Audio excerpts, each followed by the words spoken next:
Whatever you think about the idea of a monarchy, it's hard to argue that the coronation of Charles III on the 6th of May 2023 was not a historic occasion. It was fascinating to think that 70 years ago in 1953, many people went out to buy televisions just so they could watch the coronation of his mother, Elizabeth II, in their own home. Here we are, 70 years later, and millions of people all across the world have been able to see the coronation of her son broadcast on the internet. It's amazing how technology moves on. As I was going about my business in my hometown of Clitheroe, I couldn't help but notice back in May that, as with the Platinum Jubilee last June, many shops had put together all sorts of themed window displays to celebrate the royal occasion. So taking the same idea as I did for the video that I made last June, I thought it might be interesting to document the decorations in the shop windows in Clitheroe. In doing so, I managed to uncover a little bit of interesting local history along the way.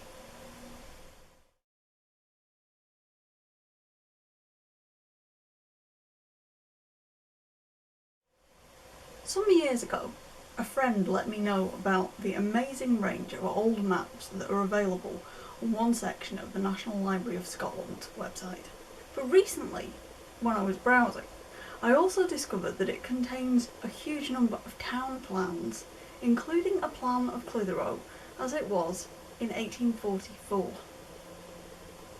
So I'm going to put a link to that in the description box, so you can look it up for yourself if you wish. I noticed that some things haven't changed so much. Beginning on Moor Lane, it would appear that there were buildings, even in 1844, on the sites of what is now Roost and Amelia's the bridal shop. Look closely at Megabytes, the sandwich shop, and you might just notice that the roof does not line up with the neighbouring moor, which is a cafe. I noticed something similar when I was researching my old primary school, only in that case it was a difference in the colour of the roof tiles that made me suspect that something had changed over the years.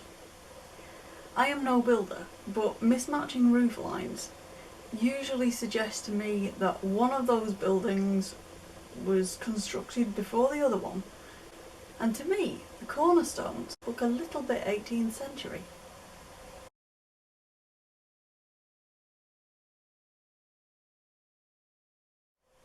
A bit of conclusive evidence came with that 1844 town plan, which shows that there was a coal yard on the site of Moor. As a complete contrast, further down the road, there was a primitive Wesleyan chapel where Clitheroe Books and the Cotton Mouse are today.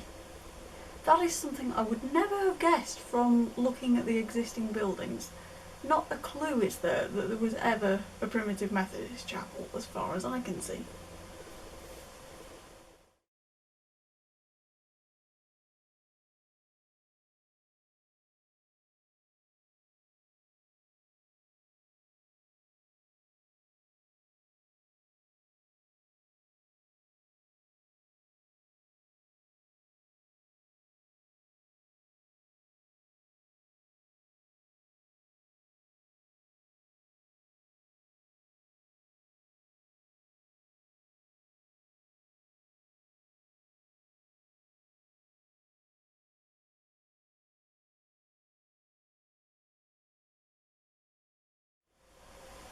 In my Platinum Jubilee video, newspaper advert offered me a possible clue about the identity of the JS whose initials are engraved above 10 Castlegate, along with a date stone which reads 1897. It's pretty clear when that building was built. So I already knew, based on that there may well be an empty space on that spot when I came to look at the earlier 1844 town plan. And indeed there was. But another detail also showed that the Black Bull Inn was nearby. although it was set slightly further back from the road. What really intrigued me is that I had found a reference to the Black Bull when I was researching something else. So I had an idea that an inn of that name existed in Clitheroe, possibly as far back as the 1760s. And when I checked Baines's History Directory and Gazetteer of Lancaster, the county of Lancaster, from 1825, there was another surprise waiting. There were two inns with very similar names on the same street.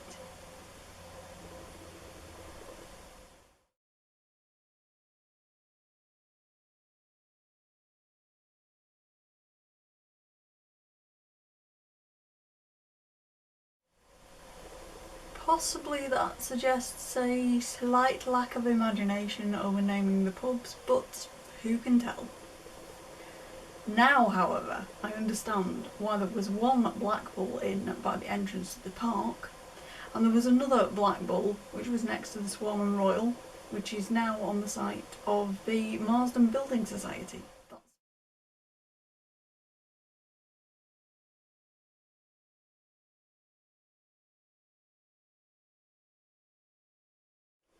The 1841 census shows that innkeeper William West, aged 65, his wife Mary, who's the same age, and Nancy West and Elizabeth West, both 25, ages were rounded to the nearest multiple of 5 in 1841.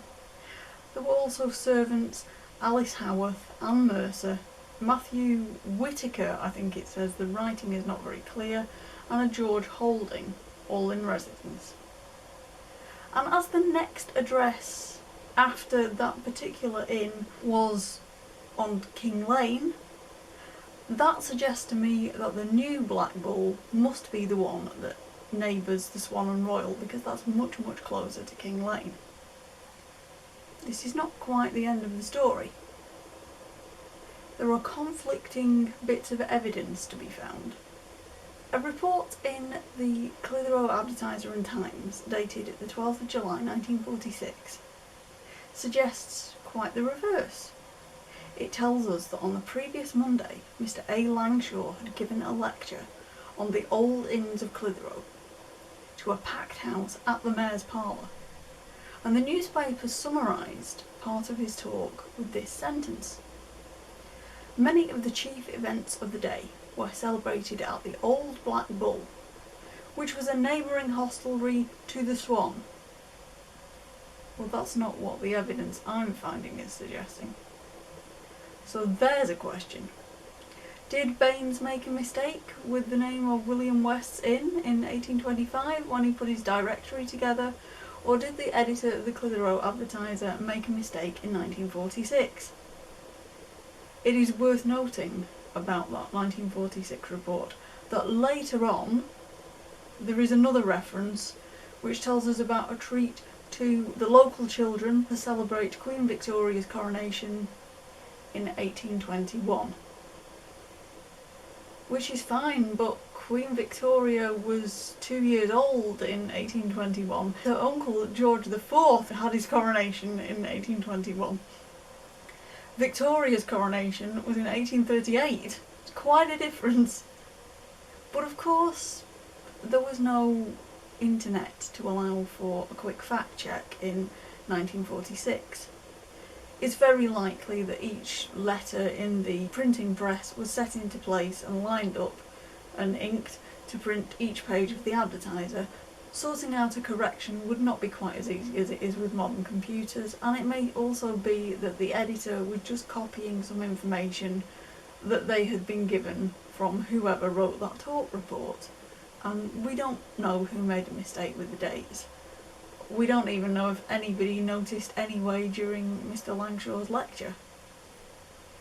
Which all goes to prove that as good as historical resources are, sometimes they get things wrong too.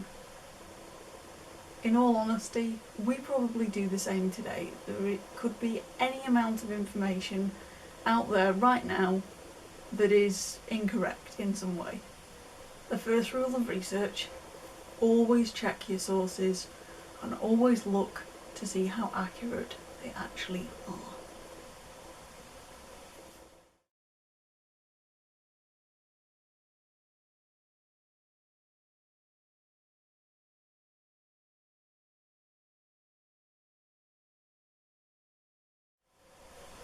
Near the top of Castle Street, you'll find two 18th century Grade II listed buildings that are now occupied by Bayfield's Opticians, that's number 11, and Cowman's the Butchers next door at number 13. And if you look very carefully at those buildings, you will see that there is a very narrow gap between them. That space was already there when the 1844 town plan was drawn up, which you'd expect if we're talking about 18th century buildings and a 19th century map. There is also a similar gap on the right of number 11, which has since been filled in. Further down, on the opposite side of the road, the town plan also shows that the building next to Banana News was once the post office. The 1851 census tells us that Henry Worley, a postmaster and printer, another multitasker, was listed next door but one to innkeeper Robert Towler, who, according to some research for a talk I'm going to do in October, was the landlord of the Swan and Royal Hotel. Henry Worley was 59 years old in 1861. Originally he came from Blackburn, and he lived in Clitheroe with his wife Elizabeth and their 3 sons, who, surprisingly considering that he was 59, were aged between 4 and 11. Could have been a second marriage, possibly. Oddly enough, the Worleys also lived next door on the other side to Eleanor Burnett. She was the confectioner that I mentioned in my video for the 2021 Heritage Open Days. They do say everybody knows everybody in Clitheroe. The post office has moved at least twice since that time, and there is a very telling clue that the original building where Henry Worley lived could have been demolished, and you can find that over the shop front of the recently closed M&Co, because a very tiny date stone there reads 1861. Which may also explain why by 1861 Henry's widow Elizabeth had taken on the role of postmistress and was living at what were known as Red Lion buildings on Castle Street. This confused me completely because there is a White Lion pub in Clitheroe. It's further down the road, but there is certainly no Red Lion. The town plan from 1844 comes to the rescue. The Red Lion Tavern was on the corner of Castle Street and Castle Gate, not too far from where some nice new planters full of tulips have recently been installed. We're actually out of tulip season now. When I took the pictures for this video, they were in full bloom and they looked amazing.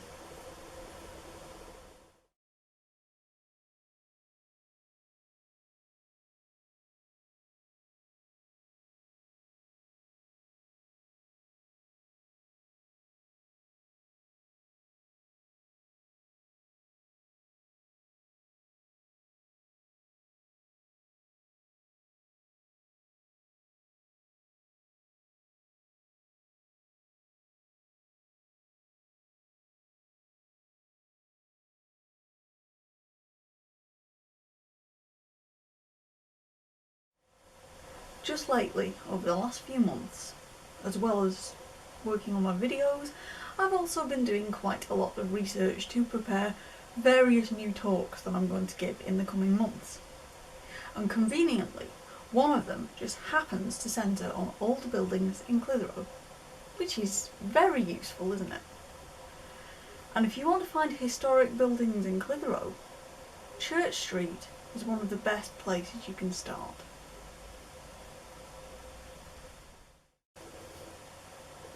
As long as I can remember, number 3 Church Street has been the home of the Canton Chef, chip shop and takeaway. According to Historic England, that takeaway is in quite a historic premises. Numbers 3 and 5 Church Street are Grade II listed buildings, There are a few of them about in Clitheroe. And the Historic England website does note that the year 1836 is carved into the drain pipe. And if you look really, really closely, 3 floors up, it's a tall building, you may just be able to make that out.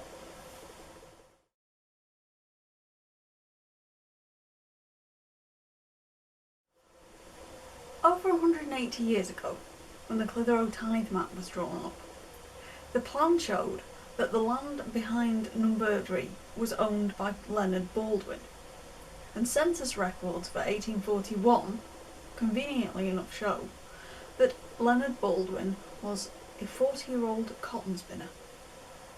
In addition, we also find a reference to him in the Manchester Times of the 25th of October 1834, which tells us that he had already had some experience as the bailiff of the borough of Clitheroe.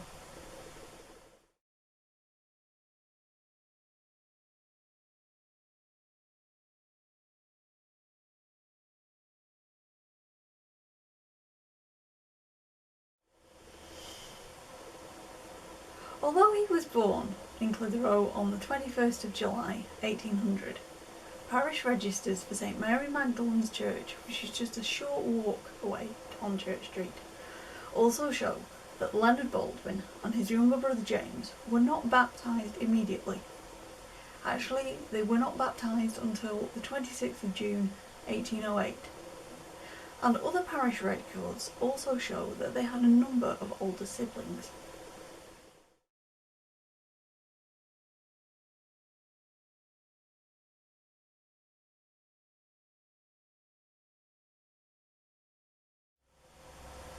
Considering that their father was a surgeon, you would expect it to be fairly easy to find Thomas Baldwin in the burial registers for St Mary's, but there I've been thwarted. I cannot find him at all. I've yet to discover exactly when he died, but one thing that I do know is that according to the Preston Chronicle, his wife Elizabeth outlived him. When she died in April 1839, her obituary provided an explanation for the choice of names that were given to her younger sons.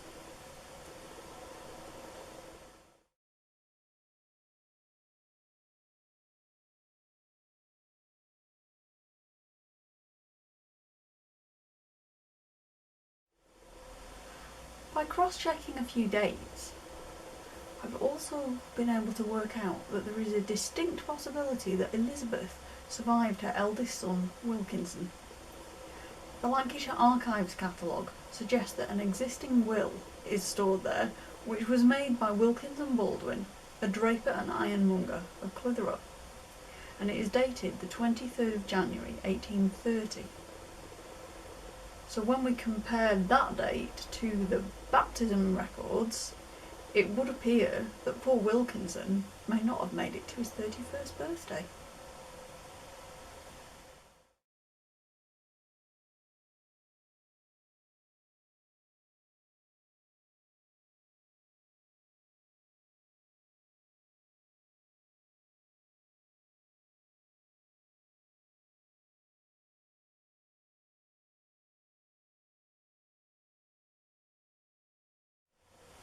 Having lived in Clitheroe for pretty much my entire life, I have walked past Harris Court countless times, but I've never really paid it a great deal of attention. I've never really looked at any historical records that relate to it until I happened to be taking photos for this video, and I thought it might just be interesting to redress the balance and explore what sort of a place it actually was. So let us go back to the early 1850s. My first clue comes in my faithful standby, Mannex's History and Directory of Mid Lancashire. That is available free to access on the University of Leicester's special collection, so I will put a link in the description box. It covers a huge number of places in Lancashire. It's well worth reading. It's got lots of historical information in it too. But it was in the Clitheroe section of Mannex's that there I spotted a dressmaker.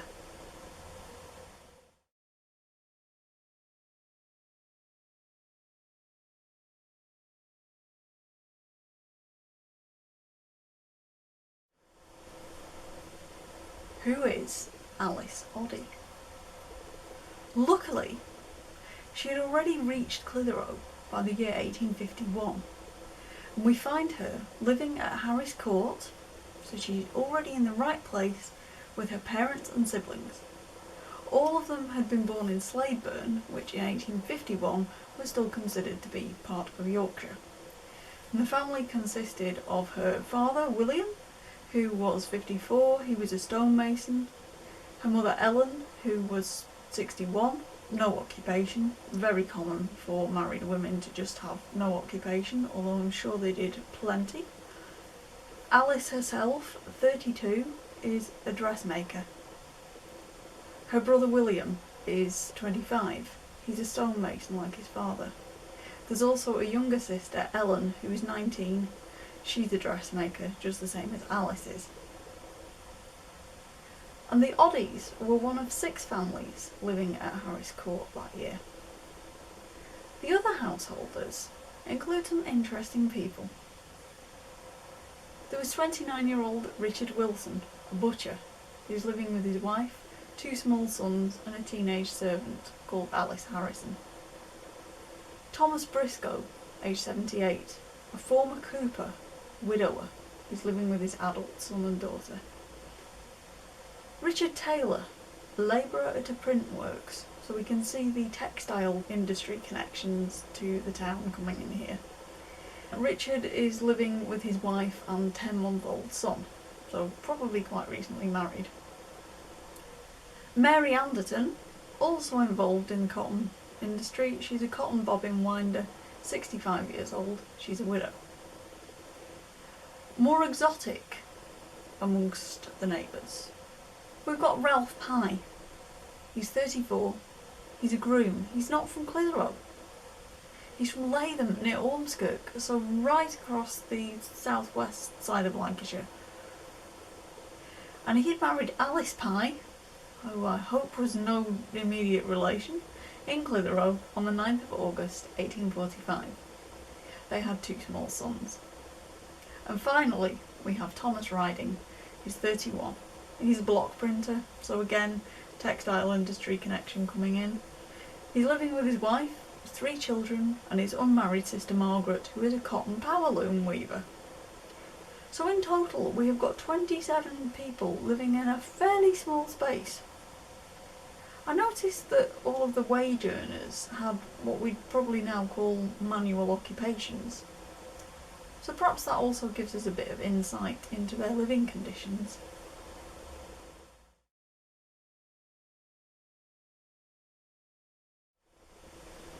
As my plans for this Old Buildings of Clitheroe talk have been developing, I came up with the idea of choosing one particular house and challenging myself to see whether I could chart its history back through the time and hopefully into the pre-census era. So as an experiment, I thought it could be interesting to finish this video with a similar kind of case study. So I've picked a shop instead.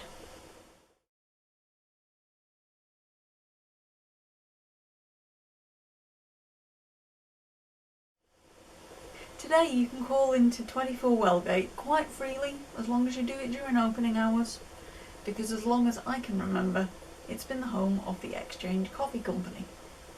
But if we go back into the mist of time, who will we find in there if we search the census records? We step back 112 years to 1911.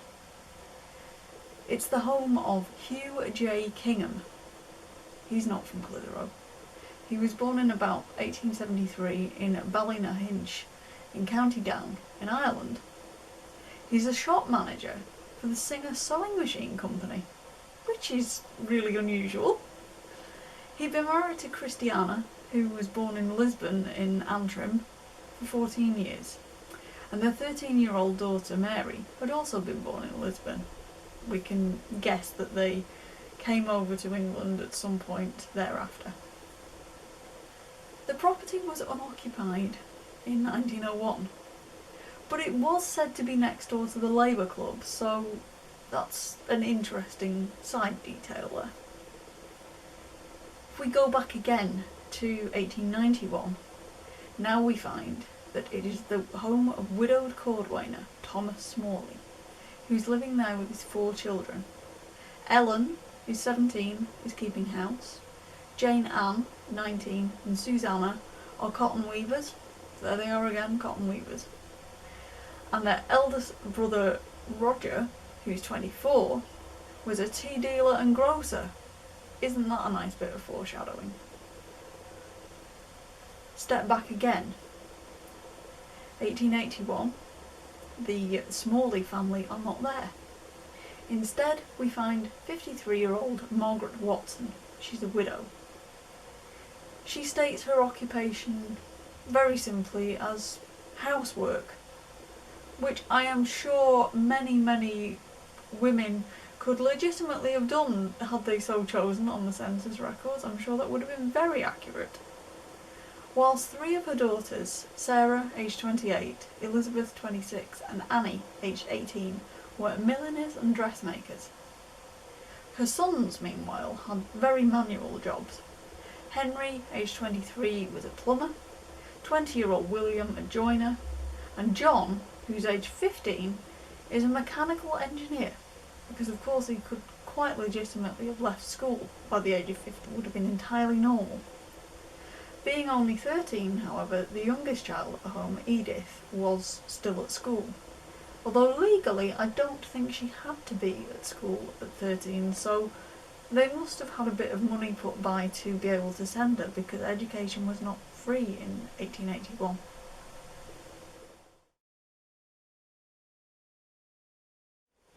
In 1871, the residents were what we might call a little more middle class. James Fraser, a 48-year-old accountant, and his married sister Elizabeth Lister, who kept house for him, were living at 28 Wellgate. Both were from Liverpool, and they weren't the only strangers in town. Had you walked 2 doors down that census night and knocked at number 28, you'd have found elementary schoolmaster Francis Murray. How do I know this? Because through researching my old primary school, the Catholic primary on Wellgate, I learnt that Mr. Murray was employed there for a while in the 1870s. But had you knocked, I hope you would have done so quietly. Although he was only 23 years old, Francis had been married to Mary Ellen Kelly for almost 4 years, and the couple already had 2 small boys. James was 2, little Joseph was just 7 months, and both had been born in their father's hometown of Stockport. Unfortunately, nobody bothered with house numbers on Wellgate when the 1851 and 1861 census was taken, so at this point the trail goes cold.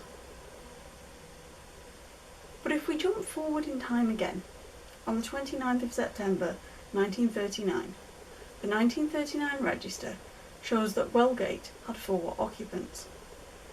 There was Henry Forrest, a 66-year-old auxiliary postman, his 59-year-old wife Mabel, who, not unlike former resident Margaret Watson, had unpaid domestic duties, and 2 young men who we can deduce to be their sons. At 29, Henry Jr. was an auctioneer, valuer, estate agent and certified bailiff, a busy young man. 25-year-old Ronald was an optician.